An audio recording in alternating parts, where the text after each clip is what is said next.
Hello everybody, how's it going? It's me, Krendor, and welcome back to more faction focuses. Today, we're going to be taking a look at the Kruelboyz, who, out of anybody that needs focusing, I think they needed it the most. Like, this faction has been so bad for the entirety of 3rd edition. They were supposed to be the new big fun faction, right? And then they had cool models. Everyone was like, yeah, it's a pretty cool idea. Like swamp orcs, they're rogue-like mortal wounding orcs, and then they just suck. So let's jump in and see how we're doing. Are we actually going to be playable in 4th edition? So, first off, I love this art. It's the art I got behind me on my shitty green screen. I love this model too, the Gobsprak model, so I'm hoping he's good as well. And here we go, jumping right into it with the battle traits. Kruelboyz have a sly disposition and stoop to dirty tricks to get the upper hand in battles. There's a limit to the complexity of even the most cunning plays. However, their tricks become more difficult to pull off as more and more are attempted each battle round. So, first off, these tricks are so much better than the previous Kruelboyz dirty tricks. The previous dirty tricks were so bad, they were like on a 3-up, your opponent gets to take a turn for free. Like, they were so bad. It was like you would never do them, because some benefited your opponent. Like, hold on, I'm gonna pull them up just because you need to see this. Well, some of you probably know them already, but battle traits, Kruelboyz. Okay, so here's the old dirty tricks for comparison. All right, covered in mud. Roll 3 dice. For each 4-up, pick a friendly unit that is not a hero or a monster. While that unit's in cover, it is not visible to enemy units. So not is it. Like, how many hoops do you have to jump through just so you're not visible to enemy units while while you are in cover? So you have to be in cover, okay? Step 1, you have to be in cover. Step 2, you have to roll 3 dice, and 50% of the time you fail it, and 50% you get it, and then it has to be not a hero or a monster. So, like, how garbage is that? Okay, then next up, we had the Disappearing Act. Roll 3 dice for each 4-up. Again, another roll 4-ups. You can pick one different enemy unit on the battlefield that has not been reinforced. So again, we're just limiting everything. Then roll a dice for each unit you picked. If the roll is greater than the unit's wound characteristic, your opponent must remove that unit from the battlefield and set it up as a reserve unit. At the end of your opponent's first move phase, they must set up that unit on the battlefield wholly within their territory and more than 9 away from all enemy units. No, the dirty trick cannot be picked if the battle plan has no reserves rule. So, for a 3 dice on 50%, you essentially just give your opponent deep strike. Like, oh, but they can only go into their own territory. Like, who cares? It's free deep strike. It's so bad. Then you had noisy racket. Subtract 1 from wound rolls for attacks made by enemy units in the first battle round. Like, that should have just been subtract 1 from wound rolls for any battle round you want, at least. And then lethal surprise was roll 3 dice for each 4-up. You can pick one different terrain feature or different objective that's not wholly within enemy territory and secretly note it down. The first time enemy units finishing a move within 1 inch of that terrain feature or objective roll a dice on a 2-up, they take d6 mortals. So you literally have to get a piece of paper and write this shit down. It was like, these were so bad. This was so bad, dude. So anyway, that was the fun and excitement of the Kruelboyz old battle trait. Here's the new ones. Your army can use 1 dirty trick ability per phase. The effect of a dirty trick ability is only applied if you make a successful dirty trick. The success of a dirty trick roll depends on any number of dirty trick abilities your army has already used this battle round. So the first time you do a dirty trick, you have to do it on a 2-up. So like, okay. I mean, we're already doing better than the old ones, which were like all 4-ups. So that's good. And then the second one is 3-up, third is 4-up, fourth or more is 5-up. So you can actually, I guess if they add in more down the line or something, that would make it a 5-up. Maybe once they get their Battletome, right? And they've got lethal surprise once per turn, any charge phase. So already, any charge phase. You can do this in your opponent's charge phase. Pick an enemy unit that charged this turn and is in combat with a friendly Kruelboyz unit to be the target. Then make a dirty trick roll. Inflict D3 mortal damage on the target. In addition, for the rest of the turn, the target's weapons cannot be affected by the charge +1 damage weapon ability. Already way better than anything we have seen from the previous. So this is already great. And this is good. This is actually pretty prevalent because not only are you reducing your opponent's damage, like this is practically -1 damage on the charge if you pull this off, which is phenomenal, right? Because your opponent wants to charge you and get their damage for certain units, but then they take mortal wounds. So like, this is great. This would have been good even without the mortal wounds, but they just threw it in there. Just a little bit of a lethal surprise. Then we have once per turn, your hero phase. Pick a friendly Kruelboyz infantry unit, then make a roll until the start of your next turn. Your attack score crits on unmodified hit rolls of 5. So it does seem like shooting mortal wounds are gone and that everything's going to be critical wound rolls, right? So crit to auto wound essentially on 6s instead of mortal, which I'm fine with. I hated shooting mortal wounds so much. It was annoying. The fact that Lumineth could just be like, here's my sentinels, and then you just die. What a fun gaming experience. So this is just infantry, so I would imagine like your crossbows, I would imagine your what do you call them? Your mortal wound guys, or like your gut rippas, or just like any infantry, right? At least I think this would apply to range. Or if the crossbows still have mortals on shooting, which I don't think they do. I'm pretty sure Games Workshop said in an interview that they were like doing away with crit mortals, and everything we've seen so far has kind of shown that. I've not seen any shooting mortal wounds, so I'm like 99% sure. But then you can, if they still have crit mortal wounds, then you're doing it on 5. So very good. I would imagine they do, because this is venom encrusted weapons, so it's probably gonna have that. Then we have once per turn, any movement phase. So nice again. Pick a Kruelboyz infantry unit that has 10 or fewer models and is not in combat. Remove the target from the battlefield, set it up again, wholly within 3 inches of a terrain feature and more than 9 inches from all enemy units. That is way better than the other one where your opponent got the deep strike. Now, you get to do it. Wow, that's insane, isn't it? So it has to be not in combat. It has to be infantry with 10 or fewer models. So they're almost encouraging you to run blocks of 10. So you can't just take your 20 block and do this. And then you're just wholly within 3 of a terrain feature, more than 9 inches from all enemy units. So, you could just go to the other side of the battlefield. If there's terrain over there, like you just warp 9 inches away from your opponent. Like, this is actually really strong. Like, just getting deep strike. I mean, it's pretty good, especially for getting objectives, for getting board control. I know there's a battle tactic for taking terrain. Like, fantastic. And then we have once per turn, any combat phase. Pick an enemy unit in combat with any friendly Kruelboyz unit to be the target, then make a dirty trick roll, and the target has strike last for the rest of the turn. Fantastic. You get to hit it before it hits you. So, I mean, there they are.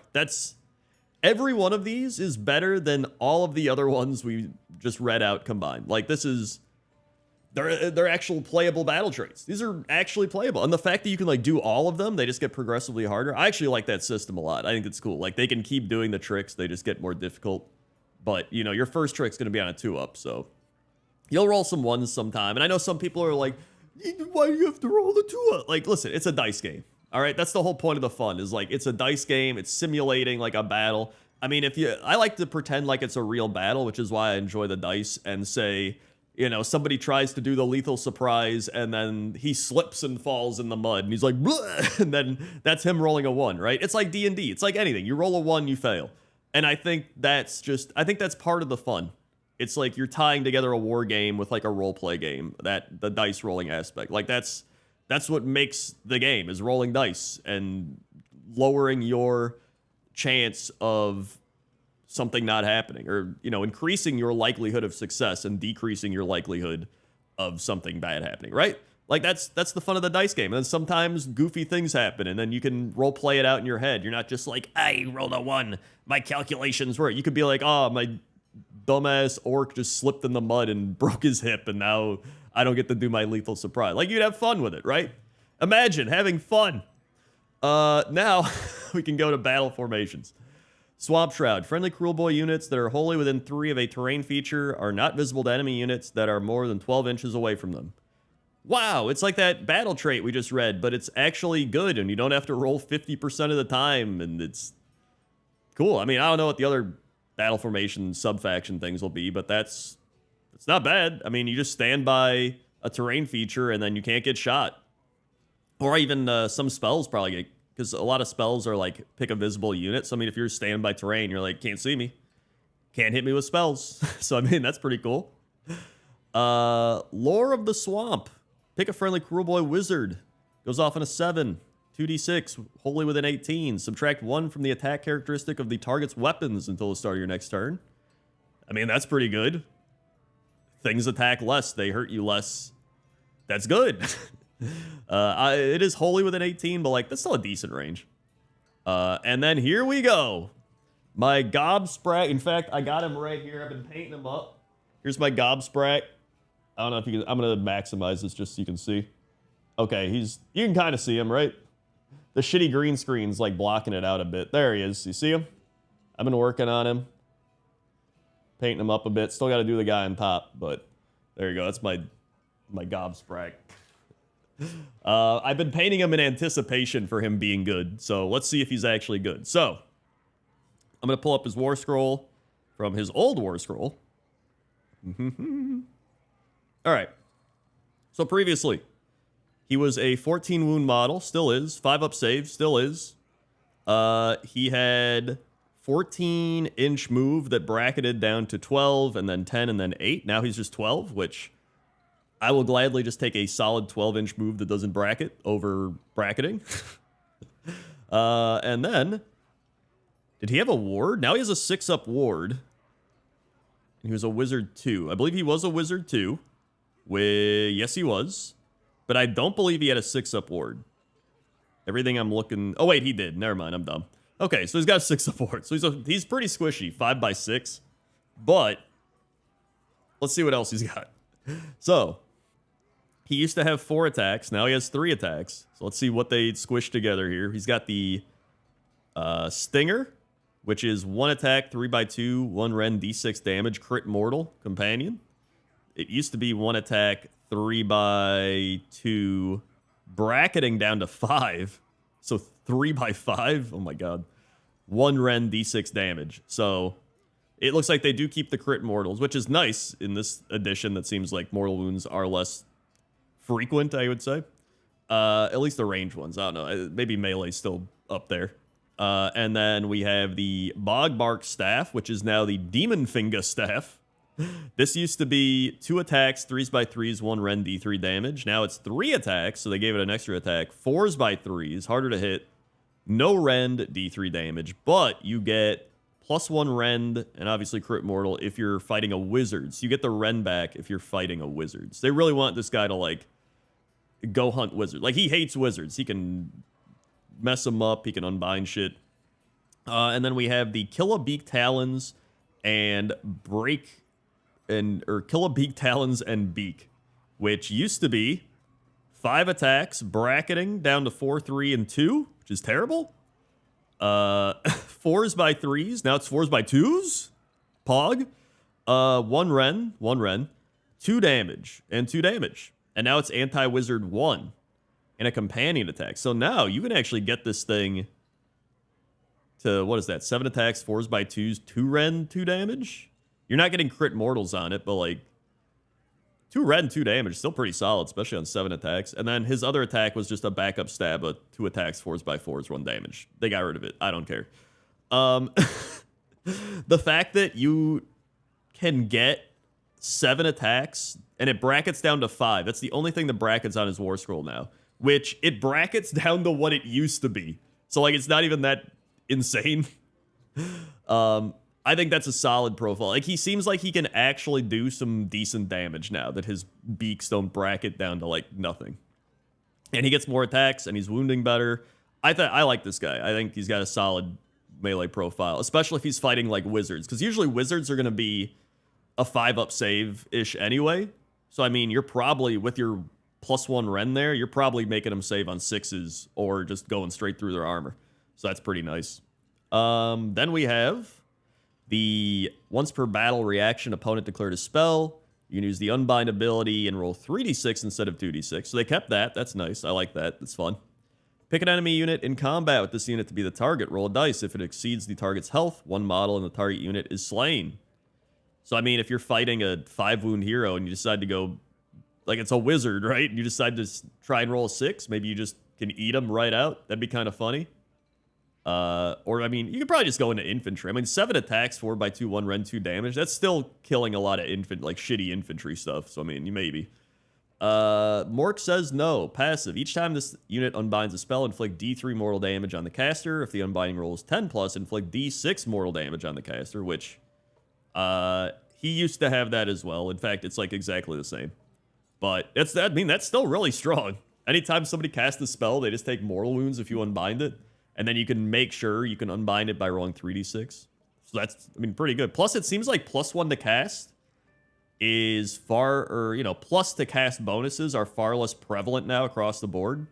Obviously, like, really good wizards still have them, but it seems like, +3, +4, those days are way reduced. And now there's the season of the primal dice is going to be gone, so that'll be probably helpful. I mean, I like that. I think that's fun. Just making a wizard essentially kill themselves. And then Strangle Hex. He finally has his own unique spell. He didn't used to have a spell, didn't he? He used to just have Summon Boggy Mist, which was add 1 to charge rolls for friendly Kruelboy Auric units on the battlefield and subtract 1 from charge roll, which I think was just the spell they got anyway. I feel like even if it wasn't, it's like whatever. But now he has pick an enemy unit within 18, goes off on a 6, roll number of dice equal to the target's health characteristic to a max of 10 for each 4-up, inflict 1 mortal damage. That's pretty good. I mean, if you pick, a bigger hero or like a bigger monster, I mean, on average, if you're maxing them out at 10 health, like you're hitting a Carnosaur or something, I mean, that's on average 5 mortal wounds. So, I mean, if you hit something with 14 health and do 5 mortal wounds, that's a third of its health gone right away. Like, that's a pretty solid spell. I like that. Plus, if you do that to even like Croxigors with 6 health, like you're doing 3 mortal wounds and they don't really have awards. So like already it's like bop, if he's half health, he's dead. I like that spell a lot. I think that's pretty cool.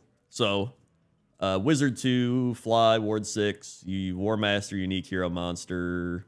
Yeah, I mean, he seems good. He seems better. I don't know if he's like amazing, but like he's better. He seems like he's playable. That's all I want, just playable. All right, now we have the Kill a Boss, okay? Kill a Boss with Stab Grot. Or no, Kill a Boss with Great Gnash Tooth. Okay. My bad. I love the little Stab Grot, so I put that into my head. 10, 10, 3, which is what he used to be, 2 control. Bravery doesn't exist. So he used to have 4 attacks, 3s/3s, 1 rend, 2 damage. Crit mortal, yep. And then 5 attacks. It used to be 4 attacks, 3s/3s, 2 rend, 2 damage. Now it's 5 attacks, 4s/3s, 1 rend, 2 damage. So actually, slightly worse. And then he used to have some battle shock thing and then add 1 to hit rolls for this unit if it made a charge. Now, effects. While this unit is contesting an objective you do not control, add 1 to hit rolls for combat attacks made by friendly Kruelboy infantry units only within 12. Okay. So that includes him, right? No, he's not infantry. That doesn't include him. So that's unfortunate. And then declare. Pick another friendly Kruelboy unit wholly within 9. Add 3 to their control score. Okay, I mean, that's all right. Control scores can be pretty good. I mean, I don't know. This guy's okay. I guess you can put battle artifacts and heroic traits on him and stuff, so maybe those can make him good, but he's okay. I don't know. Merc Knob with Belchabana. We pull him up here. I think right now he's pretty bad, if I remember correctly. Why can't I find him? He's a Merc Knob, here he is. Okay, 5'6'4". He's still 5'6'4".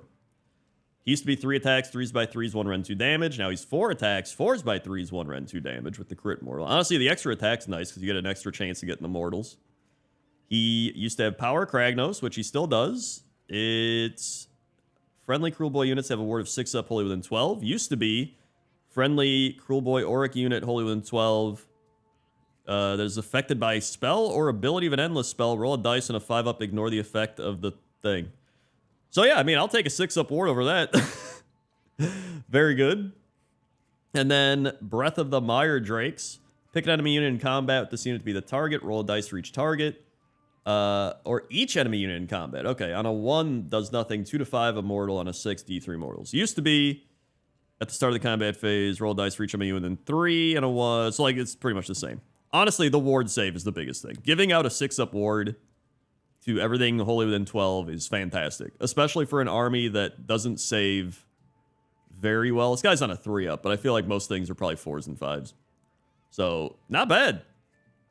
Now we got Gut Rippers, which they've kind of been all over the place. A lot of struggle with point costing and everything like that. So now, same weapon profile, or same stat profile, 525. They count as 1 on objectives. They used to have the option of the stickers or the hackers. Hackers were 2 attacks, 4s by 3s, no Ren 1 damage, which they just gave them hackers. They just call it sticker, which is fine with me, because now everything's a 3-inch range. Makes it much easier, thank God. They used to have subtract 1 from hit rolls for attacks made with melee weapons by enemy units that are not heroes or monsters that target this unit. Now, it's roll a dice. On a 3-up, subtract 1 from hit rolls for attacks made by non-hero units that target this unit for the rest of the turn. So, heroes can still hit them and ignore this. I guess they don't get influenced by the scare tactics. Monsters now get influenced by the scare tactics, so that's nice. But now you have to roll a 3-up. So having to roll a 3-up's kind of annoying, because you used to just get it. But, I mean, I get it. Like I was just talking about, it's like sometimes their scare tactics aren't going to work. They're like, bleh, and nobody cares. So, I mean, I kind of like it thematically. But in terms of, like, actual gameplay, making them good, like, it's all right. You're just going to fail at 33% of the time. But if there's ways to buff them up, like you give them the 6-up ward from the Banna, maybe there's other ways to give them, like, +1 to save or something. Like, who knows? Then you're at, 2 wounds, 4-up save, 6-up ward, 66% of the time, -1 to hit against stuff. Like, that's not bad. It's all right. And then, what do they got here? They show off the Spearhead Killbow, which might be the actual Killbow profile, but it also might not be. I think some Spearhead things are accurate. Some of the abilities are off. Sometimes there's, like, probably less weapons because it's a smaller scale game. So we don't know, but, for what they're showing us, it looks about the same stat-wise. It's got 2 attacks, 4s by 2s, 2 Ren, D6 damage, crit auto wounds. So there's the crit auto wound we were talking about. So that kind of really makes me think crossbows and everything are just also crit auto wound. I would bet a lot of money on that at this point. And then 2 attacks, 4s by 3s, 1 damage, crit mortal. So, and then does 6 instead of D6 if it's a monster. So I imagine that's going to be the same on the, Sigmar one. Because I think that's what it used to be anyway. So, I mean, Killbow's probably still good. Still good at killing monsters or just sniping stuff. So, I mean, honestly, like, looking at all this, I'm pretty excited about the Kruelboyz. Like, it feels like they have taken a massive step, which wasn't too hard to do from where they were, in the right direction. So, let me know what you think down in the comments section below. I'm excited, man. It also means that we probably have split profiles for the Kruelboyz and the Ironjaws, because this isn't Auric Warclans, right? So, I hope that's the case too, because I like playing them separately. I have both. I have Kruelboyz, I have Ironjaws. I have Bone Splitters as well, but they're, ripped. So yeah, let me know what you think down in the comments section below. I'm loving everything I'm seeing. And if you want some more faction focuses, I'll put them up here. I do focuses for the armies I own and play. So a lot of them, if I skip over them, it means I don't own them or play them or care about them. So thank you very much, and I'll see you next time. Okay? Okay. See ya.